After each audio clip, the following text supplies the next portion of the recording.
Hi, I'm Manu Sankaran. I have a 17-year-old boy who's in the autistic spectrum. I want to talk about him mainly because we've seen miraculous changes in the last year and a half since we've got our first blessings from Guruji. We met Guruji in January of 2010, and the very first indication that there was something to this power that Guruji was transmitting to us was when he walked into the room with us for our very first blessing, put his hands together and said, "Namaste, Guruji." He's met many spiritual leaders before. He had always, when we went to temples, he'd always say, "Let's get out of here." I always sensed there was some energy that disturbed him when we went places. So we got our very first blessing. We went home. A couple of days later, he started throwing up and he was coughing for 10 days. He had a lot of respiratory infections that came periodically over the years since he was 9 months old. But after those 10 days of coughing, it went away, and since then, he's not had a respiratory infection at all. Well, 3 days after the very first blessing, he came up to me and put his hands on my face and said, "I love you, Amma." And that was the first time he said it without me asking him to say it to me. That experience was very moving for me. As a mother, I had waited 16 years to hear my son say, "I love you." Also, after the very first blessing, he had had cherry allergy for many years. Guruji had told him, "You can eat anything you want, Sean." So he went to the store, got himself a bottle of cherry juice, and said, "Guruji said I can have anything I want," and drank it. There was no allergic reaction. Next time he went to the store, he got some real cherries. And again, he was fine. We continued to get a lot of personal blessings. And every time we went to see Guruji, we would have to wait at least 45 minutes. We knew there was a reason why Guruji was making us wait. He would get very restless initially, but as time went on, he got comfortable with it.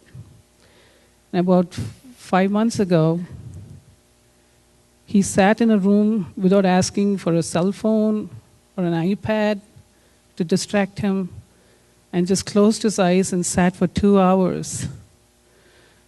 He was always a hyper child, extremely hyperactive as a young boy. But over the years, we did lots of therapy, and there were some improvements.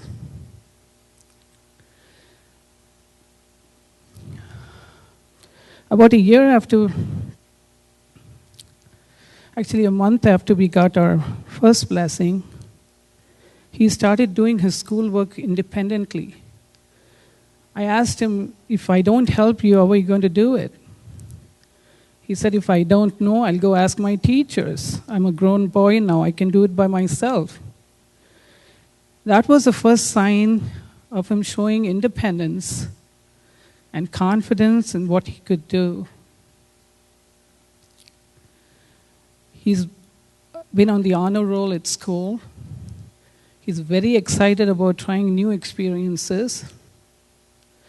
We got used to him not wanting to go anywhere, not wanting to do anything. So when he walks up to me and says, "Let's go somewhere and do something new," I feel like I've become like him, the way he used to be. And I go, "Do we really have to?"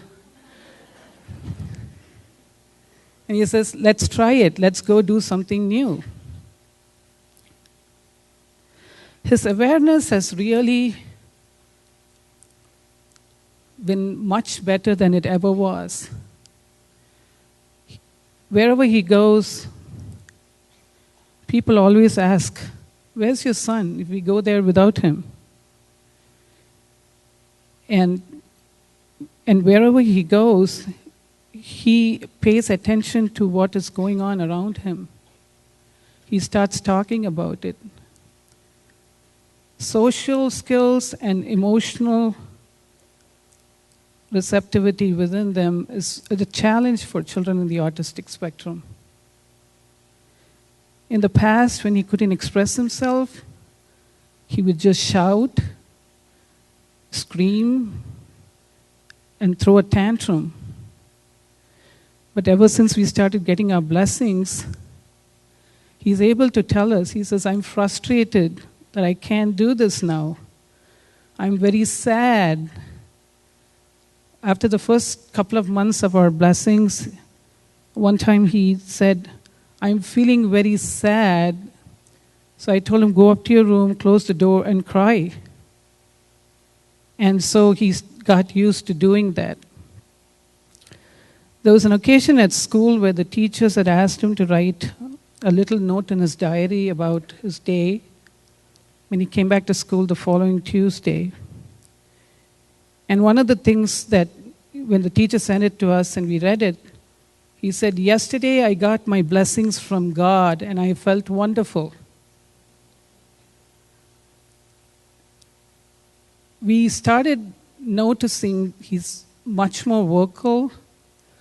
He's experiencing a lot more emotions, a variety of them, and he expresses them at a very age-appropriate level. He always says, "Guruji has told me I can be anything I want when I grow up. And I'm going to do this and I'm going to do that." His teachers are very excited. They've seen his progress in the last year. And what they noticed is the way he's able to calm the other children in his classroom, who are also children with challenges. There was one boy who was having a major meltdown, flinging things, unable to settle down. He walked up to him, tapped him on the shoulder and said, "Tough day, huh? Don't worry, tomorrow will be a better day." And the boy calmed down, and the teachers didn't know why and how.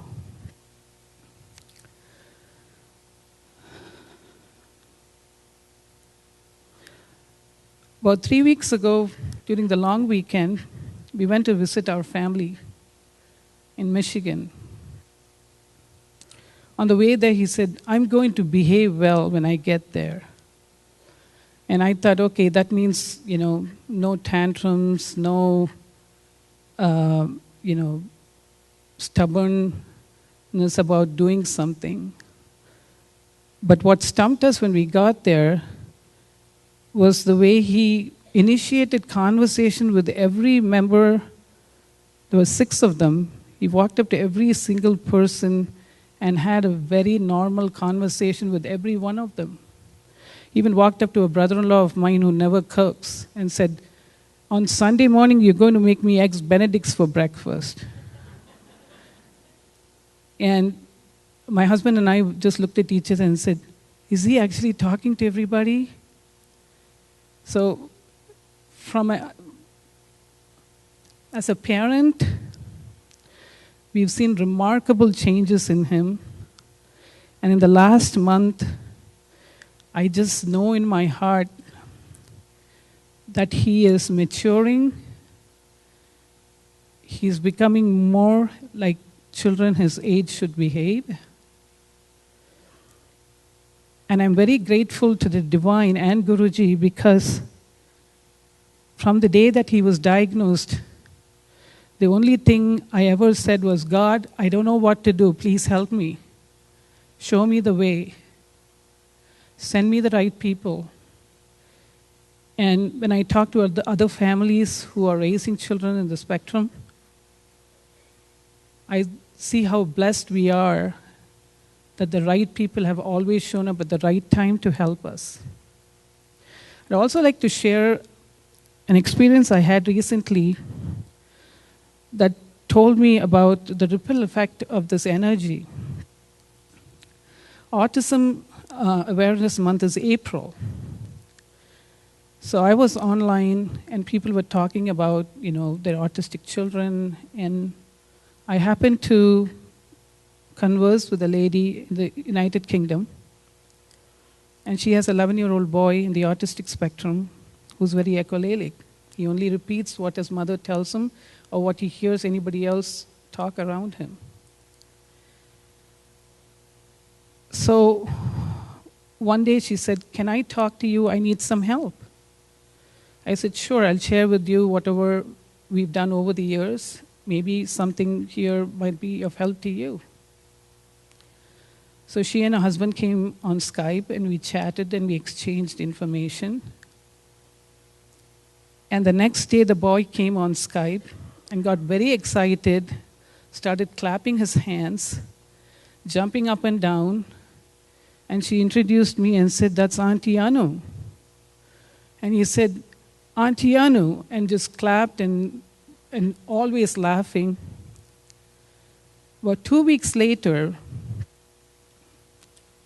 the same boy one day told his mother, she came on Skype and excitedly told me, "Can I log on to the video chat with you for a moment?" I said, "Sure." She said, "My son just told me, 'Mommy, sit, call Auntie Anu computer.'" This is a boy that only repeated what people told him. And for the first time, he was initiating conversation and he gave his mother directions to do something. When I heard that, I had tears in my eyes. I know it's a very challenging and difficult journey for families that raise children in the autistic spectrum. But this energy has shown me that we can reach so many families out there that need this help simply by talking to them, because this energy has a ripple effect. I'd also like to share a little bit of the statistics. When my son was diagnosed in 1996, the incidence of autism was 1 in 10,000 children diagnosed. About 10, or even 5 years ago, the numbers dropped dramatically. It was 1 in 150 children, mostly in states like New York, Florida, California, Illinois, and Oregon, where the diagnosis rate was 1 in 150 children.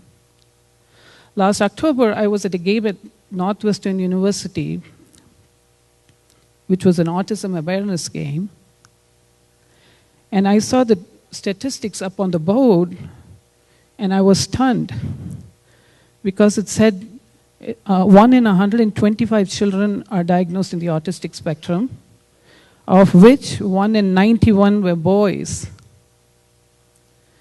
And in May, we went for an autism walk at the Botanic Gardens in Glencoe. Walking down, I was shocked to see that the numbers had changed. The diagnosis rate was 1 in 110 children diagnosed in the autistic spectrum, and 1 in 70 boys diagnosed in the autistic spectrum. This is an epidemic. We are all going to encounter somebody who's raising a child with autism. And we should do anything we can to lend them a helping hand. Thank you.